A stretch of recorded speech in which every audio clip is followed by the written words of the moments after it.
Yep. Good afternoon, everybody. I have a very special guest this afternoon. Hello. Gideon, you're back I'm from back. Paratus. We're, And I we're, mean, we're back on your most of show, my viewers Beth. know you. I'm sure most of mine know you by now as well. And it's lucky to be back on your platform and your channel for a change. And we're talking about guns again. I mean, you and Again, Brian at least gave some good advice the other day. I don't recall if you actually on the stream told people to not have children. no. We decided we'd save that for Whiskey Fridays. Okay, okay, well it's definitely happening tomorrow. Yeah. It was actually quite funny because as Brian came into the back end, and he'll so twist that if he was here, but as he signed on, I was busy shouting at my kids to dry their hair, and he's like, "Oh, who's got wet hair?" Like, I didn't realize you could actually hear me when I was doing that. No, you have to take yourself off the stream when the guest is in the background. Otherwise, they hear everything. Yeah, and I couldn't hear him.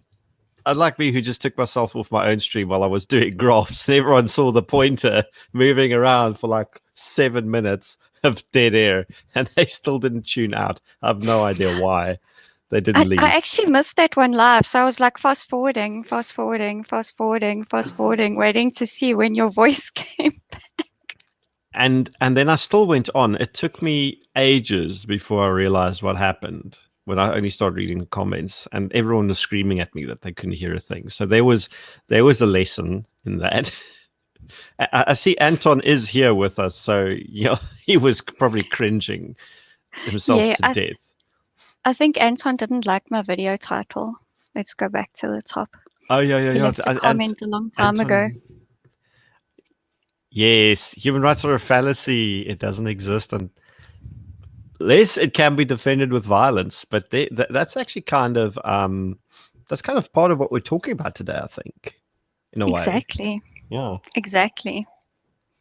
So, by the way, this isn't planned. I didn't pick this mug. I literally grabbed it out the thing. The marketing's already on my chest over there. I don't need to drink out the mug as well, but I have a Nice. CHS guns mug, guys. So, so talking about guns, gun rights, human rights. Yeah. Beth, how's your gun ownership path going so far? I can't remember. We haven't checked in on that in a while. Well, I haven't checked in with you in a while on that. Yeah, I haven't made any progress as yet. Although, no, I can't really say that because, like, I'm definitely a lot more informed from that first video that we did, which people can now find on this channel as well. Because I did put it up on Life Out of the Fast Lane, but now I've decided this channel is a better place for it. It gels better with this sort of brand. And so, yeah, if people want to go back and look at what I was like 10 months ago. Yeah, I was about to say it was nearly a year since we did that, and I think that you probably have evolved hugely in your way of thinking and like intellectually and emotionally about the topic. So that's a big step already. The practical stuff, the practical stuff you're just going to have to do as you get time, and you will. It obviously doesn't help that we are in lockdown and there's not much you can do to get that proficiency out the way, but I believe you can now. Yes, I think you can. So, and as far as I'm aware, the gun shop, which is really close to me, which is where I wanted to do my competency or whatever the proficiency training, whatever the terminology is, you know what I mean? Yeah, exactly. Yeah, because we they're do. close. I know that they opened like even under level 2 for essential services. So so that security personnel and whatever could You mean level go and 4, the one? practice. I mean level 4, yes. Not level Well, 2. level 2, level Jeez, 4, I level 3, wish. it's all the same bullshit, Yeah, isn't it? Like, it is. yeah. So I know that they're open, so I'll be popping in there as soon as I can. And but what I did do September last year, and I got up so freaking early because I had to be in Stratham Park, which is about 40 km from where I live, which, okay, in Joburg terms isn't really far, because like, we just, No, that's what it's we do going only to work. us Cape Townians who consider a drive from Cape Town to Stellenbosch like a day trip, and you have to take a sleeping bag with you. The rest of Yes. civilization has no problem driving like 100 kilometers round trip. Yeah, exactly. So I went all the way to Stratham Park to, I can't even remember the place's name, but I did a stop the bleed training. Excellent. Okay, did you do it with Yes. Rob McCallum by any chance? Yes, I did. Okay, no, he's also a Yes. fan of our work, so he's good people. Um, He's very good people, and I love his dad jokes on Facebook. So Rob, if you ever come across my video, hi. well, we'll make sure he will. I'm sure he will.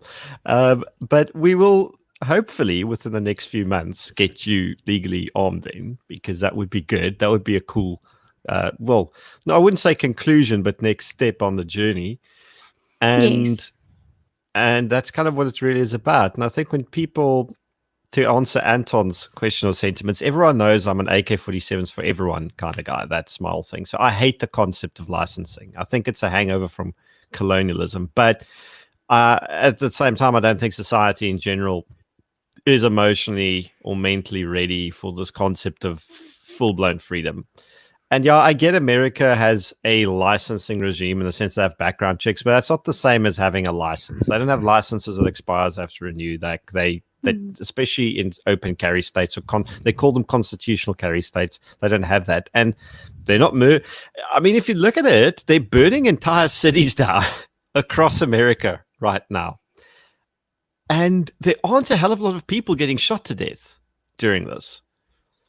I mean, it's full-blown I public know. violence on the extreme scale in gun-crazy America, but you're not having mass shootings in the street, just dead bodies piling up in a really tumultuous time where they had to call the National Guard out to restore order, and yet still no mass shootings in the streets in gun-crazy America. So if someone says to me a licensing regime is about saving lives and not about government control, I'd like them to prove that to me. Hmm.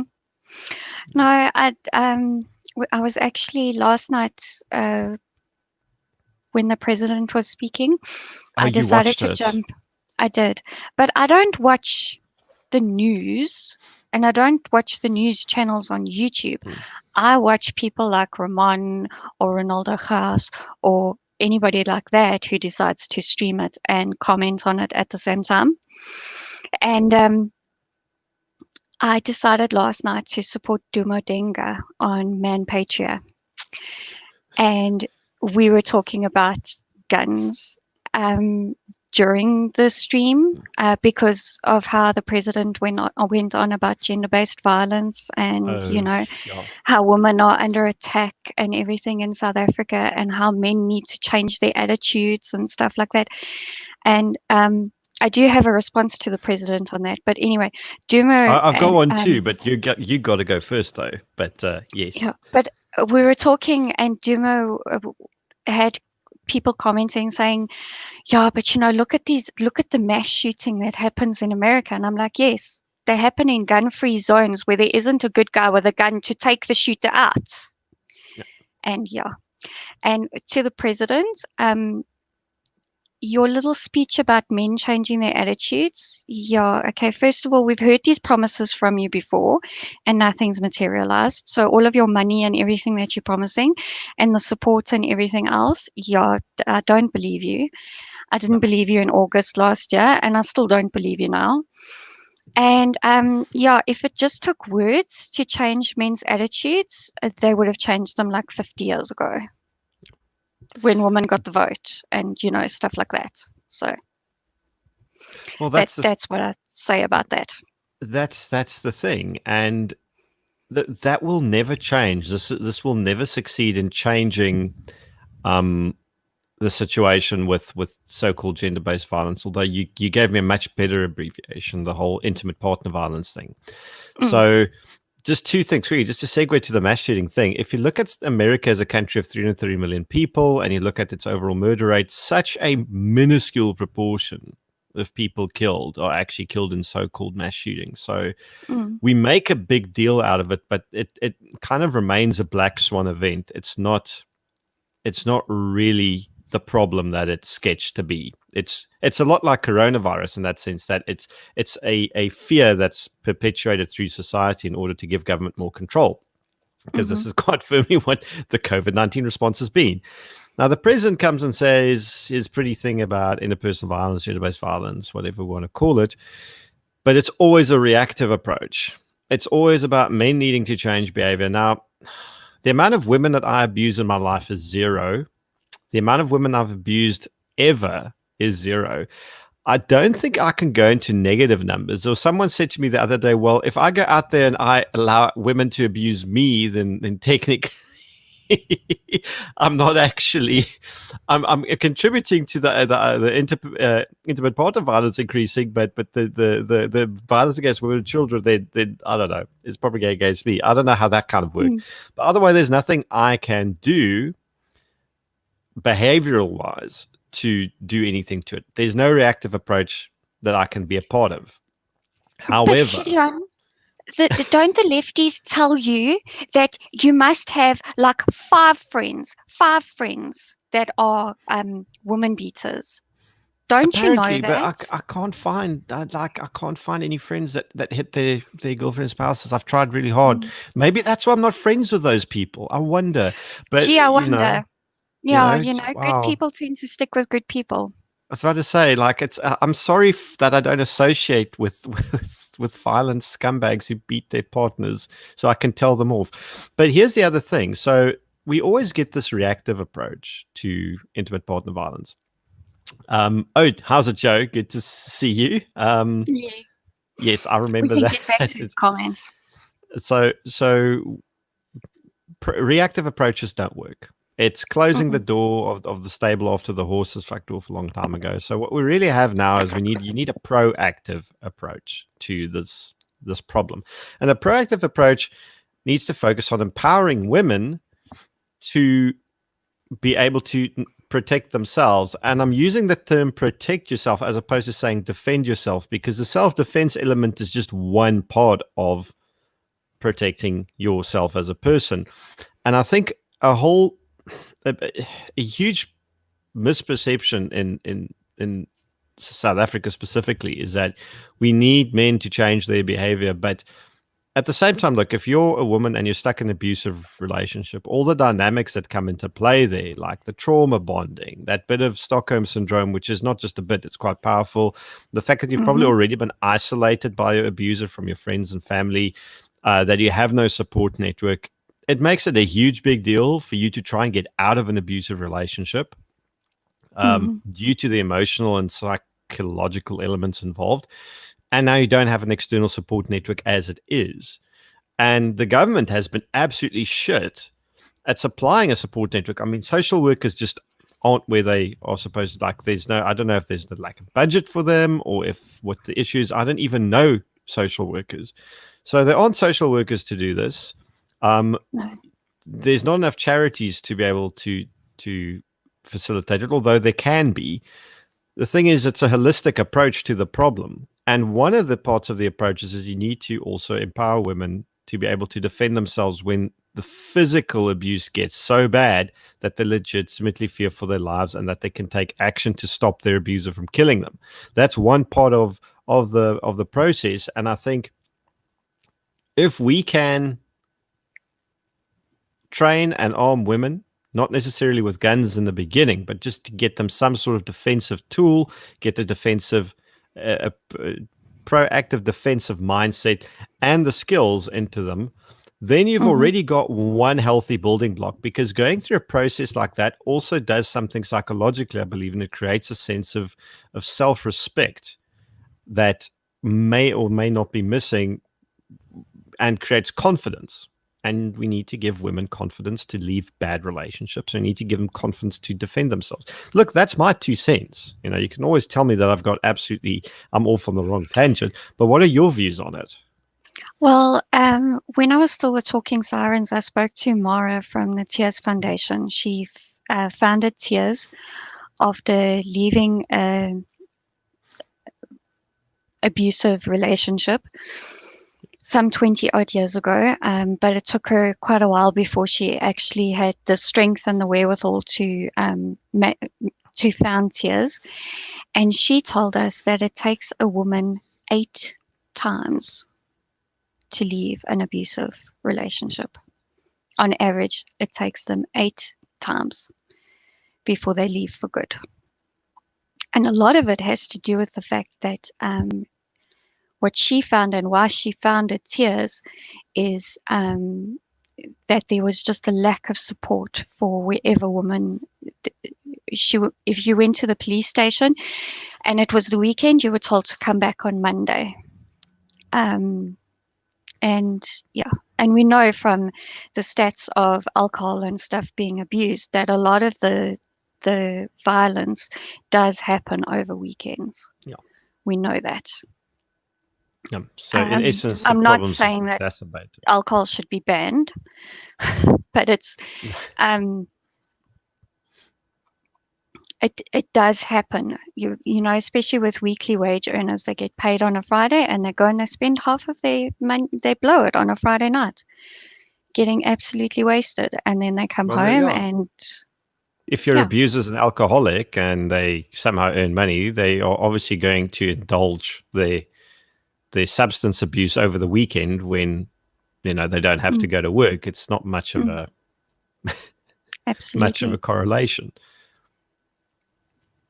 So okay. So the lady who started tears, she actually sounds like somebody that we should rope into a chat at some point if she's keen, because I'd really like to hear her perspective on this. Because from the one side, look, I can, and you by now have got more than sufficient info. You know, we can approach it and saying like, okay, the best way a woman can defend herself against a violent aggressor, it may not even be an intimate partner. It might just be a random person on the street who means them violence, is to shoot them with a gun. If it's let's just circle back, because a lot of people are telling me I'm being a bit too gung-ho on the internet these days. Let's just say, if your life is under threat, you need to stop the attack. You're not going to run away from them in high heels. You're not going to smack them with your handbag. You're going to probably try and put a bullet in them, because I'm sorry, there's no amount of Krav Maga is going to equalize the fight between a 95-kilogram hyped up male, especially if he's on meth, and a 45-kilogram woman. I mean, you might get somewhere with some jiu-jitsu, but all you're doing with that is buying yourself time. And that's time to either get away or time to deploy something better to stop the attack if he continues pressing it. And that's really why having a broad skill set is important. And we can provide that to women. We can help them get it. We can help them get the equipment. We can help them get the mindset, and we can help them get the training. But when it comes to intimate partner violence and abusive relationships, the dynamic's a bit more complicated. You need to take a much broader approach. And I think that would be a really cool thing to chat to somebody who's not only been on the receiving end herself, but actually works with these people.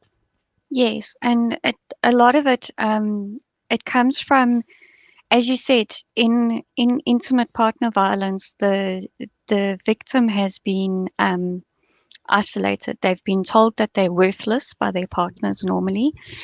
The partners have made sure that they've alienated them from family members, from close friends, anything. So they've definitely it's a long process. So in terms of intimate partner violence, you definitely have to get women into a situation where they are aware of the support groups that they can contact, where they can go for help. And what I will do is I'll add to the video description. What Mara came up with is a USSD code that you can type on your phone. You do not need airtime and you do not need data. You type the code in. It's like the old-fashioned cell phone banking, and your nearest safe places will be brought up that you could go to, the ones nearest to you, because it'll work on your GPRS data that it picks up off of your phone. And I thought that was a fantastic initiative that she came up with, doing that it's actually extremely free. Clever. It's very clever. And what what they're also finding is, like during the lockdown, because we spoke to them because it was lockdown, and we were worried about how women are faring during the lockdown, being locked up with their abusers, not being able to go to work for a little bit of respite. Children aren't going to school, things like that. And they said what they're finding is women are WhatsApping because you can't call. If you live with an abuser, you cannot call because they will hear you. So the WhatsApp groups were very, very busy over lockdown. There was a frightening statistic. There was about, I think, 94 or 95,000 reports of domestic violence nationally in like the first 4 weeks of lockdown. That is incredible. That is like more than 20,000 cases a week. Those are the ones I actually reported. Those are the ones that make it as far as being reported to the authorities.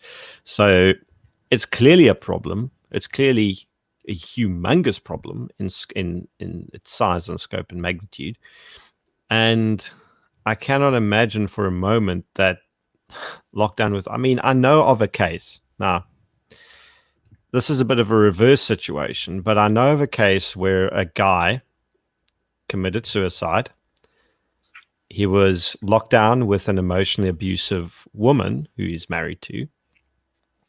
And there is no solid proof that the reason he killed himself is because of this. But he probably, in all, considering from what I've been told, all likelihood just emotionally couldn't take the strain. He can't go to work to get away from her, which was the one way he did. And she would be tormenting him from the morning he wakes up until the evening he goes to sleep. And eventually it got too much. So I can only imagine the toll this has taken on people, and it's an invisible one. I mean, this is not the sort of thing that gets into the news. It's not something that journalists report on. This is a small silent tragedy that happened intimately in a family. And because it's only one guy that died, it wasn't like, it wasn't like a family murder suicide. It's not going to get into the news. And I'm afraid that there's a lot of that probably going around. I missed Anton, by the way. I see he said something. Yeah, I just wanted to, I wasn't laughing at what you were saying, Paul. Paul, there's not someone sneaking around my house. Well, they're trying to sneak. They're trying to be very quiet. It's my children. So the shadows that are moving around, it's people that I am aware that are here. So don't worry. Yeah, don't do that, girl child. Now she's kicking her leg in the sun so that the shadow comes behind me again.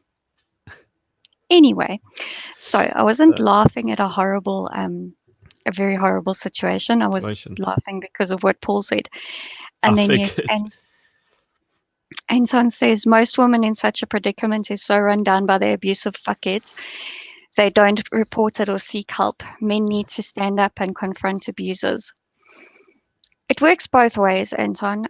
Like Gideon was explaining, there is the emotional abuse that goes on, and then people feel that the only way out is to tragically end their own lives. And unfortunately, lockdown it's brought out the worst in a lot of people. And so people that are emotionally abusive now have even more reason to be emotionally abusive, because things like income and jobs and stuff like that have been lost. And I can only imagine that for a man who's sitting at home, men need to be the hunter-gatherers. So obviously, the world has changed where, you're not going out and physically hunting for food. Now the hunting is to go out and earn a salary so that you can go to the shops and buy the food and provide for your family. And when you take that away from men, and then you add a woman that says, oh, but you're useless because you can't do this and you don't know how to do that and all of that. And it will weigh down on men. And I'm absolutely certain that there have been really, really terrible things happening as a result of this lockdown. And the thing it's is also, heartbreaking. to also segue a bit off Anton's point, even if you do want to stand up and confront abusers, most of the time you're completely unaware that the abuse is even happening. Absolutely. Unless the abused party actually comes out and says, listen, you may not believe this, but my husband, who everyone thinks is amazing, is actually incredibly abusive and does horrible Mm, things to me behind closed doors. Especially if it's an emotionally and this is a thing that people don't seem to understand, is an emotionally abusive relationship can be just as destructive as one that gets physically abusive, but it doesn't leave visible signs. Now, if you beat your spouse and she has marks on her body, that's a telltale sign that's easy to prove. And to a large degree, I'm not qualified to say this, but I'd like to believe in a physically abusive relationship, there is a stronger driver for the abused party to actually leave because it's physically painful. mm, And it becomes physically threatening to a point of where it can become life threatening, but that may not necessarily be the case. Whereas an emotionally abusive one is a lot more insidious. There's that push and pull dynamic of, the person is abused and broken down and destroyed, and then the abuser suddenly turns around and love bombs them to come back, which they then do. And then this carries on. This dynamic goes back and forth and back and forth. But every cycle in this abuse cycle, if we can call it that, the abused party just is degraded more and more until they're driven to, I don't know, either leaving the relationship or killing themselves or God knows what else. So it's a flippin' complex problem. And this is why I get so irritated when the president comes on TV and talks about gender-based violence, which he doesn't even define. I mean, no. there's a huge difference to a tickhead raping and murdering a woman walking home from work in a township versus an upper middle class husband emotionally abusing his wife versus some other fuckhead who physically abuses his girlfriend, or it could even dynamic be in a sense of a lesbian relationship, the one partner physically or emotionally abusing the other. None of this is addressed. We just get these blanket statements about gender-based violence is bad, men must, I don't know, stop doing it. And I'm going, that doesn't help. That quite literally, No. and even that is now being politically captured. That is now going to be the next control point, is we are abusing the whole intimate partner violence thing as the next political football, which is even making it worse. Mm-hmm. Absolutely. And yeah, it just, to only focus on gender-based violence, and when we don't have a gender-based violence problem in South Africa. We have a violence problem, full stop. Yeah. We live in a violent society. My sister was telling me a story about how she knew of a woman who lived in a township, who was married to one man but had an affair, and then ended the affair and was in the process of repairing her marriage with her husband. And her husband went out to buy cigarettes or whatever he was walking to the corner shop to buy in the township, and he was gunned down by her ex-lover. Now that's male on male violence. Yeah. But it's still a murder. It's still a murder. And that's what happens in South Africa. There is no value of life in South Africa. And that's what we need to change. That's the mindset that we need to change, is that people actually start valuing their own lives and other people's lives. And I Because think if you change that, that's the thing. That's a complete lack of respect for life in general. But now, if we can make it even more complicated. So if you look a little bit, if you dig a bit deeper into the cluster B spectrum of personality disorders, and we're talking here about your borderlines, your antisocials, which is now the new phrase for psychopaths and this sort of stuff. These are all personality disorders which have their root in many cases in bad stuff that happens in early childhood development, even maybe slightly later. So you're talking here about type of emotional neglect, uh, child abuse, as in whether it be sexual or not necessarily. This leads to humongous long-term behavioral problems in adults.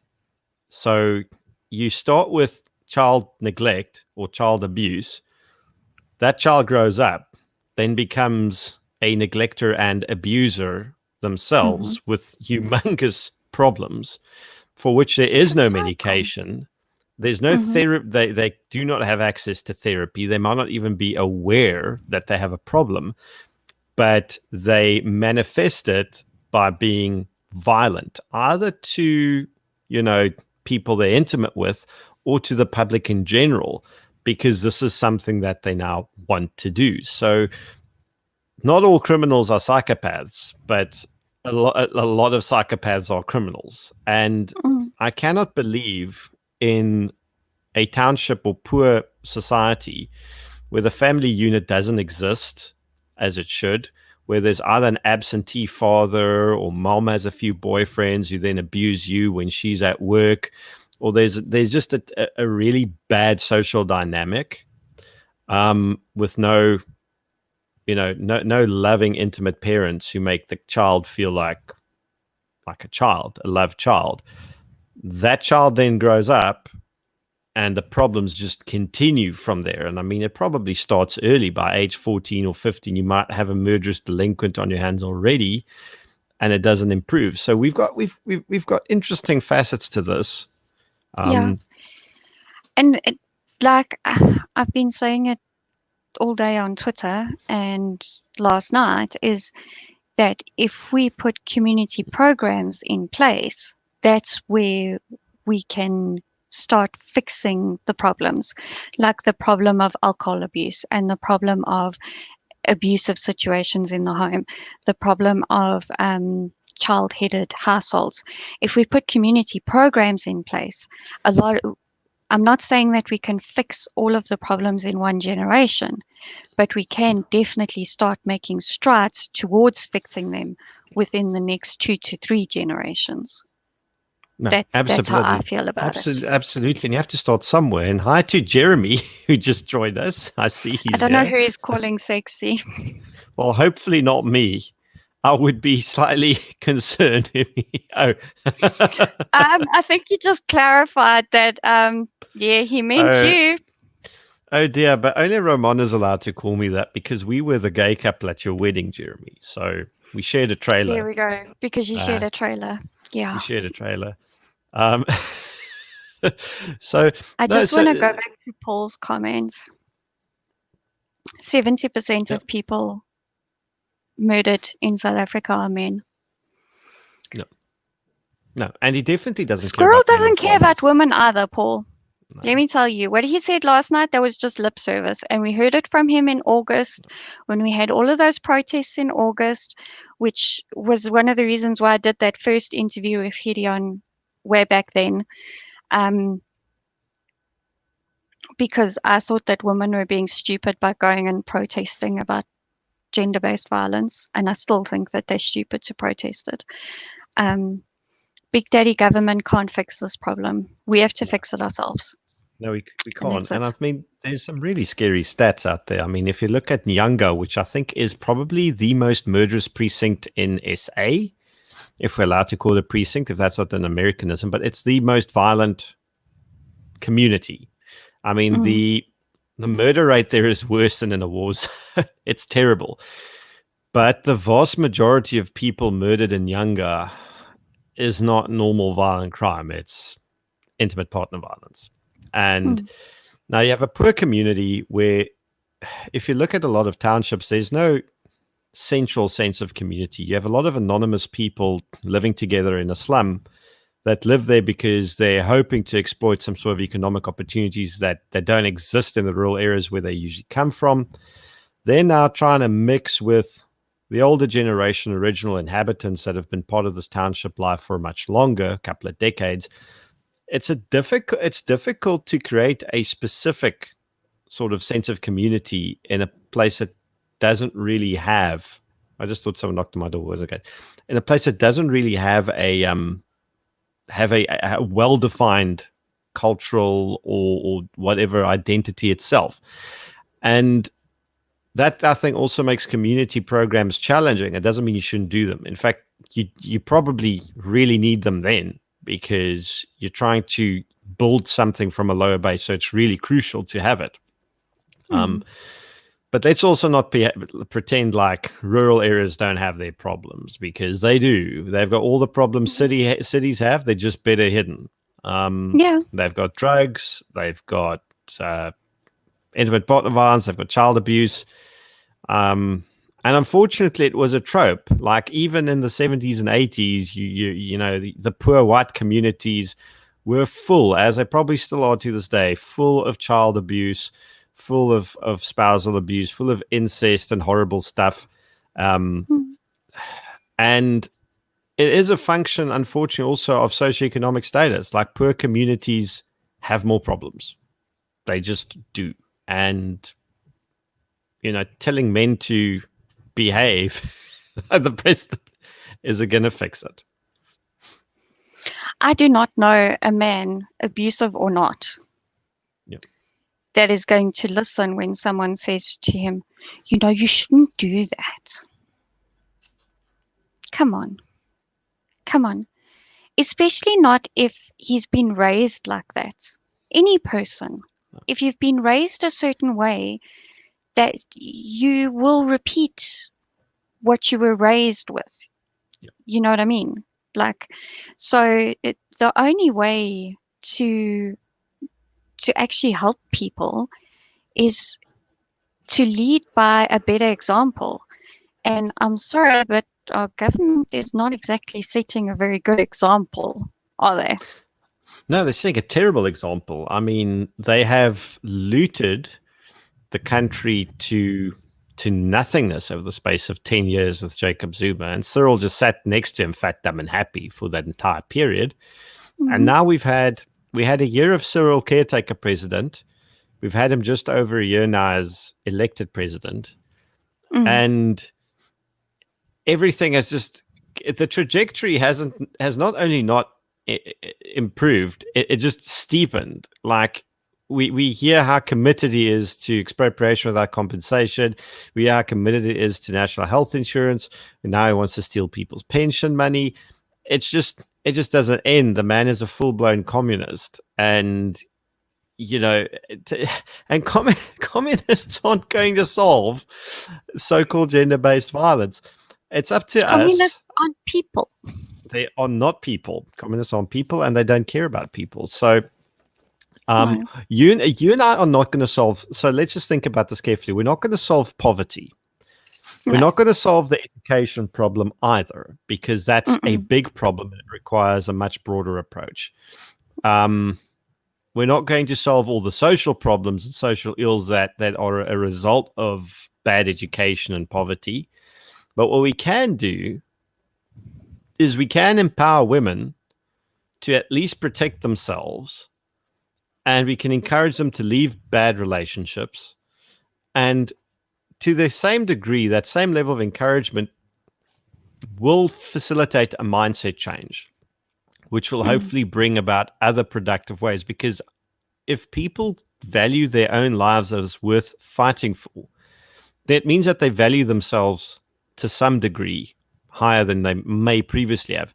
And if you value yourself, you're going to hopefully put in some work to try and achieve something more than just, I don't know, abuse alcohol and drugs over the weekend and live on handouts. And that's ultimately what we need, is we need a national mind shift. And yes, men need to stop abusing women, but a violent arsehole isn't just going to stop being what he is overnight because we're telling him to. It needs, you know, maybe if one or two of his violent mates get shot by their girlfriends, he might start going, well, this is probably, maybe I shouldn't behave so much like a total dick. There are consequences. This is what I've been saying since, since probably just before August last year, is if you make a woman a hard target, men will have to reform.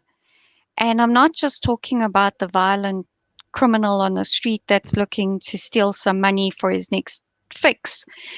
I'm I'm also talking about within the home. If women do actually realize that they can stand up for themselves and not stand for the physical or the emotional abuse, then they will. And part of that is also just getting the word out there that there is support for them, that Yeah. there are places for them to go. Exactly. And I think that it has to start at community level. Like if every person that is watching this video really wants to help women in their community, then they should put it out there that they're willing to help, or that they know where the woman can go to get help, and to like sort of be approachable in that sense. And I know that you're approachable because I was like just this strange woman on Facebook 10 months ago. And I was like, please, can we do a video? And you said, sure. So, I mean, I know that there are people out there that are approachable. So I think there's a hell of a lot of people that are, and this I really like this kind of full circleness of our discussion. Says cool, women need to be able to defend themselves. They need to have the mindset, the skill set, and the equipment to effectively do that. And at the same time, we also recognize that this problem is broader, and you need other stuff in place as well, like what Tears is doing. Maybe expand what they are doing or transfer it to other communities or organizations to do something similar, which is why I really think would be great if we had a chat. Do you recall what her name is? I mean, you obviously know her a little bit, the woman behind it. from Tears, Tears is Mara, Mara. She founded Tears. And I am quite good friends with Cami, who started Slut Walk Johannesburg, which, yes, it's a protest march against victim blaming. So that focuses more on rape victims. However, Cami's just an amazing woman who is there for anybody who needs help with anything. And so, No, yeah, we at the same time, that really actually does tie in. Protest march or not, it is about there being a awareness that help exists, people care, and that you're not alone if you're going through really horrible stuff.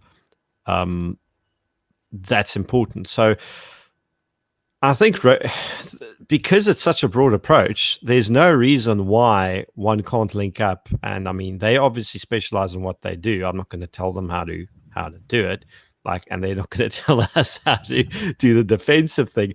But I think there's so much potential overlap, and God forbid, must I use the synergy word? I hate it. It sounds so corporate, but there is so much potential for like symbiosis here, and I think that there's the potential for something really big in order to link up with all this, because that's the broadest possible approach we can come up with right now to this problem. There's probably more stuff we can add in there. I mean, a whole bunch, and we'll probably find out what they are the more we talk about it.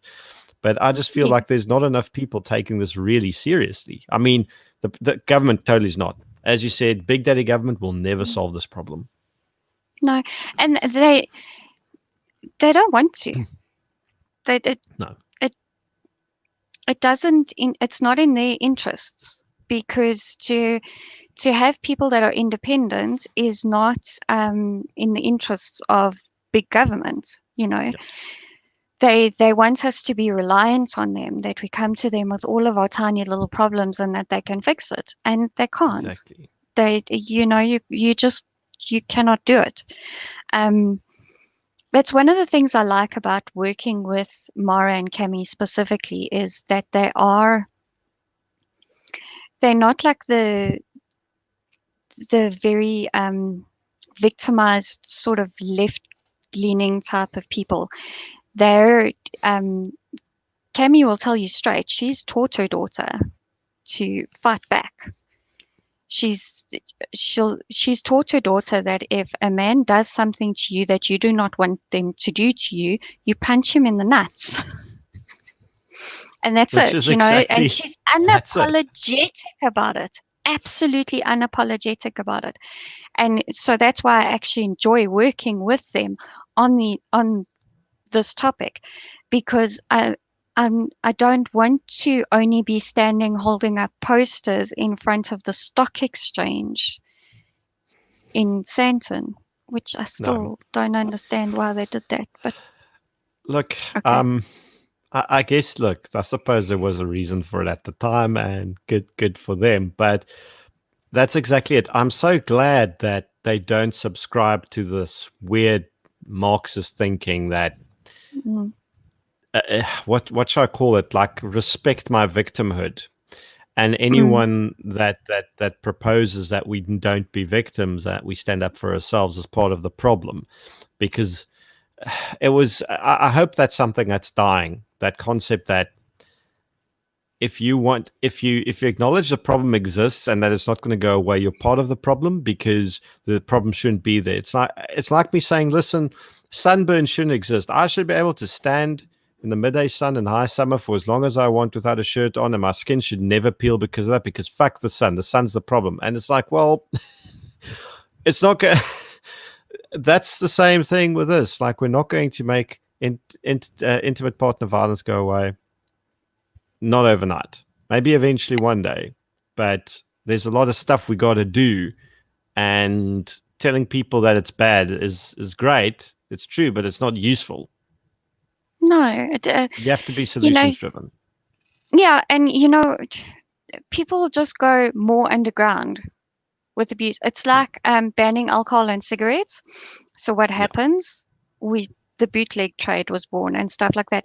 And that's exactly what will happen. You can promise harsher sentences and better police work so that people will actually pay for their crimes. They'll just get better at hiding it. That's That's it. all that will happen. You might get a slight decrease, but honestly, you're not going to solve all the problems through law. No. No, And through laws taking don't. rights away and stuff like that, because the only people that it works for to take rights away from is people that already adhere to the law. And No, that's it. We've seen it with the gun licensing thing. We've seen it with whatever they try to ban.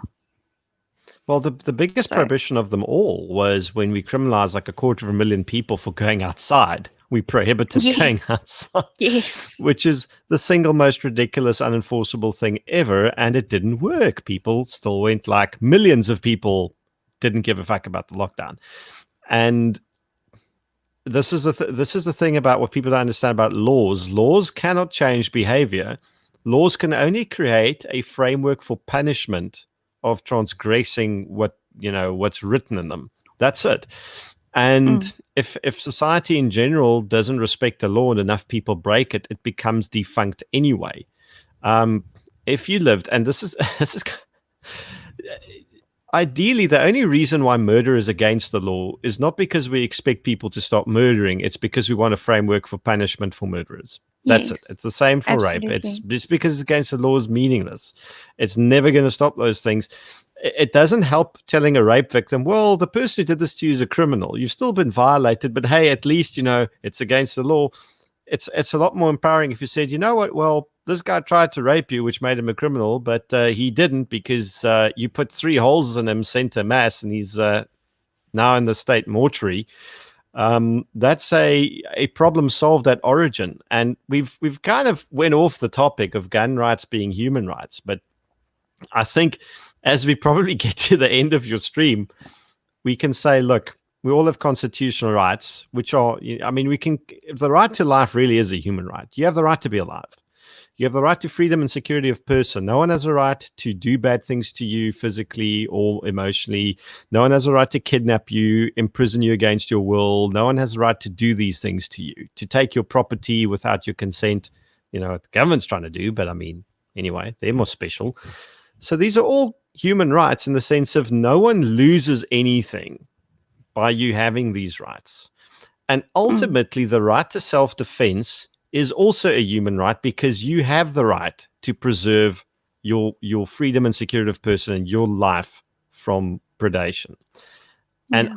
if we go full circle on this, the best modern tool to defend that right to life and freedom, security of person with those human rights is a firearm. And we've got nothing better. We don't have ray guns yet. We don't have chemical weapons. I mean, I suppose if you mustard gas your rapist and dissolve his lungs, he's not going to do it again. But that's a bit area of effect. That's not really direct application. So, and slightly frowned upon. But ultimately, I think that's kind of a good angle for why gun rights are human rights. Gun rights are the rights that protect all other human rights. And that's why licensing them or subjecting them to licensing requirements don't make sense. Yeah. And I'll admit that the title was come up with it in like 30 seconds and it didn't want to get out of my head. And being a writer, I just go with what's in my head. And it might have been a bit clickbaity, but hey, we maintained our audience throughout our 50-minute chat so far. So I just want to know what Paul's problem with Glocks is. You know what? Paul farms. I know Paul farms because he tells me he farms. And I've got a sneaky suspicion it's this standard farmer's bias. And you can correct me if I'm wrong, Paul, because you fuckers all either like Browning high powers or you like CZs for some reason, because Glock is a plastic gun, Moss. And it's for kids like me. Am I right? Am I wrong? You need to tell me. I'm sure he's going to tell us. Yeah, I'm waiting for him to respond. Yes, you are an awesome audience, Paul. I do appreciate you. Thank you all for sticking around and watching us talk very, very seriously this afternoon. Not as much fun as other conversations that Gideon normally has. So the fact that we managed to maintain this audience is quite a mean feat. Yeah, we should just have brought alcohol in. Then they really would have stuck around. Yeah. I must find my bottle of Kilkenny or whatever. My take on fatherlessness and lack of good male role models and its contribution to so-called GBV. Yeah, it's a bit hard to make a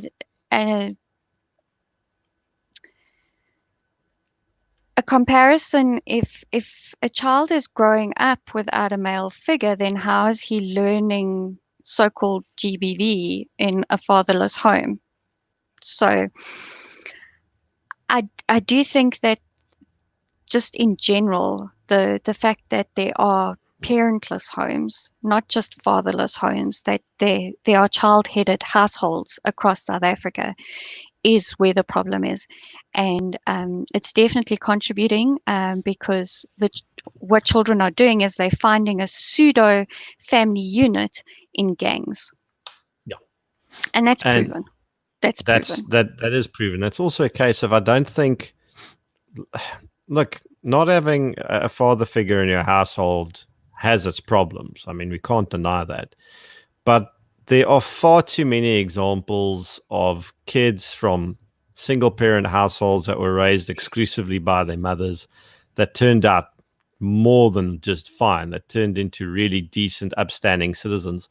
So I think over reliance and focus on fatherless households is not really where you're going to be finding the source of this problem. Like one fatherless household isn't equal to another fatherless household. Just like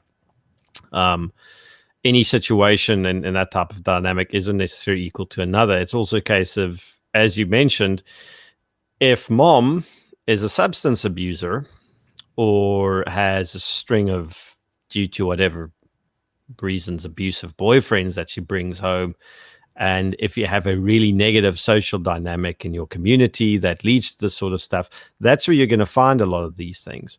Then, of course, you also get households that do have father figures in them, but the father figure is abusive, which then perpetuates the cycle onwards. So, yeah, it's no dad is better than bad dad, if we can simplify it that much. And yeah, and sometimes you get motherless households as well. And it's only dad that you have. Yeah, I think there are a lot of I want to use the word emotional, but it doesn't seem right. There's a lot of lack of emotional guidance in South Africa that is leading to a lot of the problems that we have here. And I do think that a lot of it also is because we have just become too dependent on the state. I don't know if you feel the same way, Gideon. Oh, absolutely. No, we defer personal responsibilities and things that we should be taking ownership of, not just as active citizens, but also just as people. As Mm. we're deferring these responsibilities to the government. We go, oh, but the government must provide, and that's never been something that sat well with me. And I don't understand why people are so willing to turn themselves from citizens into subjects. I mean, is the price for freedom that expensive and that undesirable that you're not willing to Mm. pay it, and you'd rather choose to enslave yourself to a bunch of 65-year-old fuckwits in parliament who can't even hold a Zoom meeting without getting hacked because they leaked all the info over Twitter, and these are your leaders, and you look into these people's eyes. I just look at this and go, you are governed by your absolute inferiors, and you are happy to let them do it because God forbid you take responsibility for your own life. It's I do not get that. I really don't. No, I don't get it either. Um, Paul did have a response for us about the Glocks. He says they're too small for his hands. That's a good answer. At least he didn't say no, they're just for Gen X and millennials. But I think it did say that. That was Steve. Sorry, I'm just reaching for my lighting is getting really terrible. But look, Yeah, I can see the sun is doing something weird on the wall behind me. And girl child. Well, look, I suppose if we're only going to be here for a little bit longer, there's not too much of a crisis because we're going to do this again, Beth. Yeah, I'd like that. Yeah. Not sure we had any more. I have tiny hands, so I'm thinking that Glock might be good for me. Especially the 43 or the 48. The single stack is really my missus has tiny hands as well. And the double stack magazine gun she just doesn't like because the grip's too broad and she can't get proper trigger finger control because of that. Or rather trigger manipulation because of it. But now the nice little slim ones, which are not only easier to conceal, also easier to shoot if you've got smaller hands. So those are great and short fingers. So definitely look at that as an option. Yeah, I'll definitely. Because I saw some of the CZs they have. I'm so totally going to embarrass myself when I try and explain this, but is it the hammer and it points out at the back? Oh, and the tang, yes. I don't fancy that at all. I don't like the way it looks. I'm going to tell you about that now. I'll just say to you, hi, Joe. I see your comment, and yes, I'll gladly come on your channel anytime. Just let me know. I can't come tomorrow. It's Whiskey Friday tomorrow, but we'll definitely make a plan. No, I like striker-fired guns, the ones without the hammers. That's where it is these days. I mean, you want something... A lot of people, and this is another chat you and I've got to have. We actually should talk about guns and only guns at some stage, but a lot of people have some weird dogmatic issue with Glocks not having external safety. I mean, I'm okay with that. I don't want to get hung up on any more controls than I absolutely have to if I'm in a fight. I want point and click. I want it to be like a Polaroid camera. I just want to go point click. I don't want any problems. I don't want anything getting in the way. I don't need a safety switch I need to flick off first. Just give it to me. And that's what I really like about the Glocks are good with that. The Smith & Wesson M&P Shield, another one you could look at.